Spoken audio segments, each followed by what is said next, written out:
Welcome back to my channel, guys.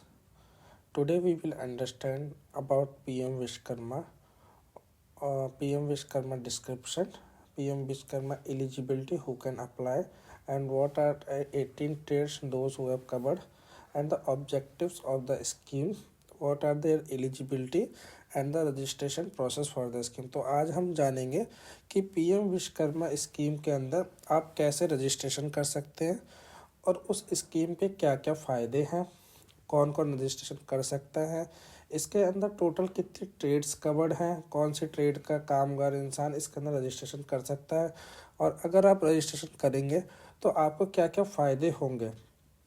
उसके बाद कौन कौन एलिजिबल है इस स्कीम को रजिस्ट्रेशन करने के लिए, और सबसे at the last we will हम डिस्कस करेंगे रजिस्ट्रेशन प्रोसेस कि रजिस्ट्रेशन का प्रोसेस क्या है। तो जैसे कि मैंने बताया कि पीएम विश्वकर्मा स्कीम लॉन्च हो गई है। तो पीएम विश्वकर्मा स्कीम 17 सितंबर 2023 को माननीय प्रधानमंत्री मोदी जी द्वारा लॉन्च कर दी गई है। इसका टोटल बजट 13,000 करोड़ का है और ये 5 वर्षीय योजना है। और ये बेसिकली किसके लिए रखेगी, जो हैंड्स ऑन स्किल करते हैं, जो एक्चुअल में कामगार हैं और जो काम करना चाहते हैं लेकिन लैक ऑफ मनी, पैसे की कमी की वजह से या सूचना की वजह से या फिर जिनको टेक्नोलॉजी का पता नहीं उसके वजह से पीछे रह जाते हैं, उन लोगों को बढ़ावा देने के लिए ये स्कीम लागू करी गई है। और ये 4 मिनिस्ट्रीज़ को एक साथ मिला के ये स्कीम इम्प्लीमेंट करी जा रही है और ये 2027 और 2028 तक चलेगी। इसके अंदर टोटल 18 ट्रेड्स हैं जो कि अभी क्या है, रिव्यू करके चेंज की जा सकती है बाद में। और इसमें क्या कहा गया है कि जो भी इंसान अगर उसके पास काम करना चाहता है, मेहनत करना चाहता है और उसके पास पैसे की कमी या औजारों की कमी की वजह से वो पीछे रह जाता है, तो इसका ना ट्रेनिंग देंगे, पैसा देंगे, जिससे कि वो क्या कर सकता है, अपने काम को इन्हांस कर सकता है। इन्हांस करेगा तो उसकी जीवन शैली इंक्रीज़ होगी और उसका ओवरऑल डेवलपमेंट होगा। ओवरऑल डेवलपमेंट से क्या होगा कि पूरा जो देश का व्यू है कि हमें इकनॉमी बढ़ाना है, स्किल्ड मैन पावर बढ़ाना है, स्किल इंडिया बनाना है, तो उसके नृत्य में हम सब। तो अभी गाइस अब हमने देखा कि पीएम विश्वकर्मा के बारे में उसका ब्रीफ डिस्क्रिप्शन, अभी हमने पीएम विश्वकर्मा के बारे में समझा। और अब हम नेक्स्ट बढ़ते हैं कि पीएम विश्वकर्मा में टोटल ट्रेड्स कितनी एलिजिबल हैं। तो जैसा कि आप देख पा रहे होंगे कि टोटल ट्रेड्स कितनी है, टोटल 18 ट्रेड्स इसके अंदर एलिजिबल हैं। मतलब जो इस काम को करने के लिए 18 तरीके के जो लोग हैं वो पीएम विश्वकर्मा में अप्लाई कर सकते हैं। और बेसिकली जिनके पास हैंड्स ऑन स्किल, मतलब जो हाथ से काम करना, हाथ की कारीगरी जिसको आती है, वो क्या कर सकते हैं, इस स्कीम में अप्लाई कर सकते हैं। जैसे वुड बेस है तो कारपेंटर और boat maker, iron and metal base है आर्मर, लोहार, हैमर या जो रोड किनारे जो लोहे का काम करते हैं वो लोग, ताला बनाने वाले लोग, मूर्तिकार होते हैं, स्टोन क्रेवर होते हैं या स्टोन ब्रेकर होते हैं, ये कर सकते हैं। और सुनार कर सकते हैं, जो एक्चुअल में आभूषण जिसको बनाना आते हैं वो लोग कर सकते हैं। कुम्हार जो क्या करते हैं, घड़े वगैरह बनाते हैं, और जो मिट्टी का सामान कोई भी आइटम बनाते हैं वो लोग इसके अंदर अप्लाई कर सकते हैं। लेदर बेस में है जो कि जूते बनाते हैं या चमड़े के बेल्टें बनाते हैं, चमड़े के टाइप के कोई भी प्रोडक्ट जो बनाते हैं वो लोग भी इसमें अप्लाई कर सकते हैं। कंस्ट्रक्शन में आता है राजमिस्त्री, या जो वहाँ उसके साथ जो हेल्पिंग लेबर जो काम करती है वो लोग इसके अंदर अप्लाई कर सकते हैं। और अदर में आता है basket maker, broom maker, coir maker, toy maker, traditional toy maker, नाई आ गया, बार्बर, मालाकार आ गया जो माली होते हैं, वॉशरमैन आ गया, धोबी, टेलर आ गया, दर्जी, और फिशिंग नेट मेकर। तो ये जैसा कि अभी हमने पीछे जाना पीएम विश्वकर्मा के बारे में और उसके अंदर कितनी ट्रेड्स हैं उसके बारे में, तो अब हम बात करेंगे कि बेनिफिट्स की। जो पीएम विश्वकर्मा स्कीम में रजिस्ट्रेशन करेंगे तो उसके क्या बेनिफिट्स हैं या क्या लाभ मिलेंगे एक्चुअल में जो रजिस्ट्रेशन करेगा उनको। तो सबसे पहला इसका ना टोटल 6 फ़ायदे हैं बेसिकली, जिसमें लोन है, टूल किट है, ट्रेनिंग है, कुछ पैसा है। तो हम एक एक करके सारे फ़ायदों पर बात करेंगे। सबसे पहला फ़ायदा है recognition, PM Vishwakarma certificate and ID card. क्या है कि जब पीएम विश्वकर्मा स्कीम में आप रजिस्ट्रेशन हो जाएंगे सक्सेसफुली, तो इसको एक आपको सर्टिफिकेट मिलेगा पीएम विश्वकर्मा का, और एक आईडी कार्ड मिलेगा। आईडी कार्ड कैसा होगा, यूनिक होगा हर किसी का, जैसे आधार कार्ड होता है, तो जिससे कि पता लगेगा कि हाँ ये पीएम विश्वकर्मा है। फिर इसके बाद उसको एक टूल किट मिलेगी। इनको टूल किट कितने की मिलेगी, 15,000 रुपये की एक टूल किट मिलेगी वैल्यू की हर विश्वकर्मा को। और वो कैसे मिलेगी, ई वॉचर के रूप में। वो ई वॉचर क्या करोगे, आप जो गवर्नमेंट के प्रिस्क्राइब्ड स्टोर्स होंगे वहाँ लेके जाओगे, और वहाँ से अपने जॉब रोल के अकॉर्डिंग टूल किट मिल जाएगी। जैसे कोई टेलरिंग वाला होगा तो उसको मशीन वाली टूल किट मिलेगी, कोई वेल्डिंग वाला होगा तो वेल्डिंग वाली मशीन मिलेगी, और कोई कारपेंटर होगा तो उसको कारपेंटर वाली टूल किट मिलेगी। उसके बाद क्या है कि क्रेडिट सपोर्ट है, लोन है इन लोगों को।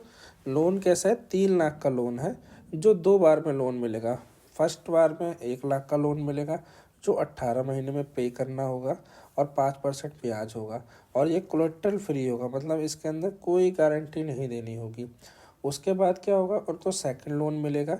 वो जो सेकंड लोन होगा वो 2 लाख का होगा, और उसको 30 महीने में देना होगा वापस। जब आप पहला लोन सही से दे देंगे तभी आपको सेकंड लोन मिलेगा, और उसको 30 महीने में देना होगा। उसमें भी 5% की इंटरेस्ट लगेगा, और सब्सिडी कोई नहीं है इसके अंदर। और इसके बाद क्या है, कोई सिक्योरिटी नहीं देनी है, इसकी सारी सिक्योरिटी गवर्नमेंट ऑफ इंडिया द्वारा अब बंद की जाएगी। उसके बाद हम बात करते हैं स्किल अपग्रेडेशन पे। इसके अंदर स्किल ट्रेनिंग भी कराएंगे। ट्रेनिंग को 2 पार्ट में डिवाइड करा है, बेसिक ट्रेनिंग और एडवांस ट्रेनिंग। जो आपकी बेसिक ट्रेनिंग होगी वो 5 से 7 दिन की होगी, और वो नज़दीकी आपके ट्रेनिंग सेंटर में होगी। अगर ट्रेनिंग सेंटर आपका दूर है तो रहना खाना आने जाने का सारा पैसा सरकार देगी। और जब आपकी वो ट्रेनिंग हो जाएगी, ट्रेनिंग के दौरान आपको 500 रुपये पर दिन मिलेंगे। और जब आपकी पहली ट्रेनिंग हो जाएगी बेसिक ट्रेनिंग, तब आप लोन के लिए एलिजिबल हो जाओगे, और जो पहली किस्त है लोन की 1 लाख रुपए वाली वो आप ले सकते हैं। फिर उसके 18 महीने बाद या जब भी आपने लोन पे कर दिया तब आपकी क्या होगा, एडवांस ट्रेनिंग होगी। एडवांस ट्रेनिंग रहेगी 10 से 15 दिन की। उसमें भी आपको 500 रुपये पर डे के हिसाब से मिलेगा।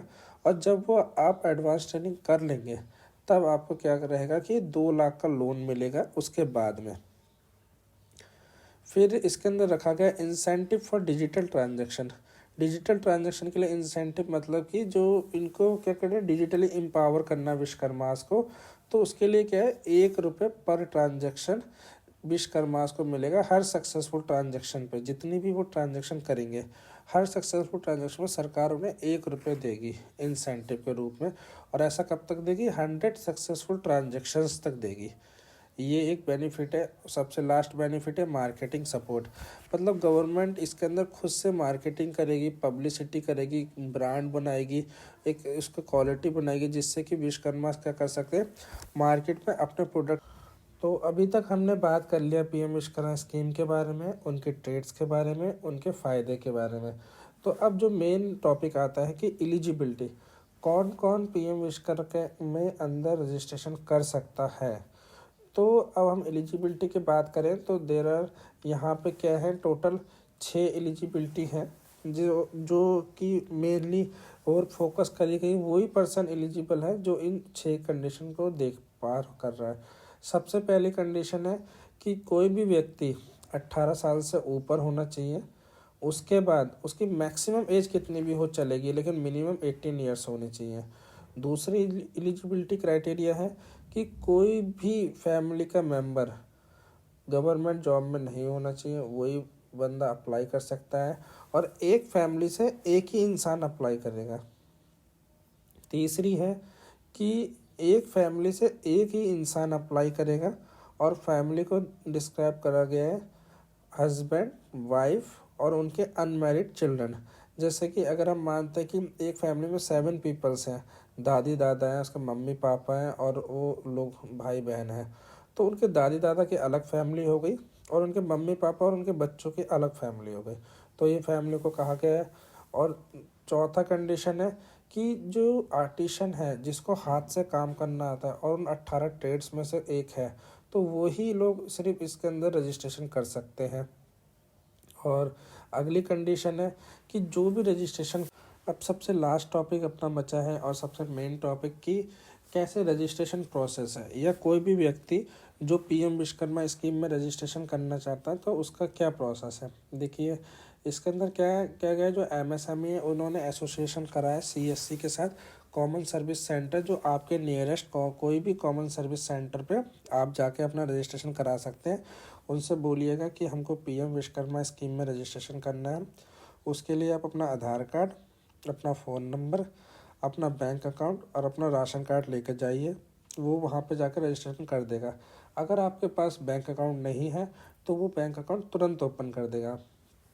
लेकिन ये ध्यान रखिएगा, जो वेरिफिकेशन और इसका अप्रूवल है वो 3 स्टेज वेरिफिकेशन है। जैसे ही आप वहाँ से रजिस्ट्रेशन करेंगे तो आपकी फ़ाइल क्या होगी, अगर आप गांव के हैं तो ग्राम पंचायत का जो अधिकारी है उसके पास चली जाएगी, और अगर आप शहर के हैं तो जो नगर पालिका का अधिकारी ULB उसके पास चली जाएगी। तो वो सबसे पहले रिपोर्ट लगा के उसको आगे भेजेगा डिस्ट्रिक्ट कमेटी को। जब वो रिपोर्ट लगा के भेजेगा डिस्ट्रिक्ट कमेटी को, फिर डिस्ट्रिक्ट कमेटी उसको देखेगी कि जो अधिकारी है उसने रिपोर्ट लगा के भेजी क्या वो सही है, और एक्चुअल में वो जो कैंडिडेट ने अप्लाई करा है कि वो वही काम करता है, तो वो उसको रिपोर्ट लगा के क्या करेंगे, स्टेट कमेटी को भेजेंगे, मतलब अप्रूवल बाय स्क्रीनिंग कमेटी। जब स्क्रीनिंग कमेटी को भेजेंगे, अगर स्क्रीनिंग कमेटी को दोनों रिपोर्ट सही लगेंगे तो वो क्या करेंगे, PM विश्वकर्मा की ID को अप्रूव कर देंगे, जिससे कि आपको PM विश्वकर्मा की ID मिल जाएगी। अब उसके बाद क्या सकते हैं, आपकी बेसिक ट्रेनिंग स्टार्ट हो जाएगी। तो ऐसे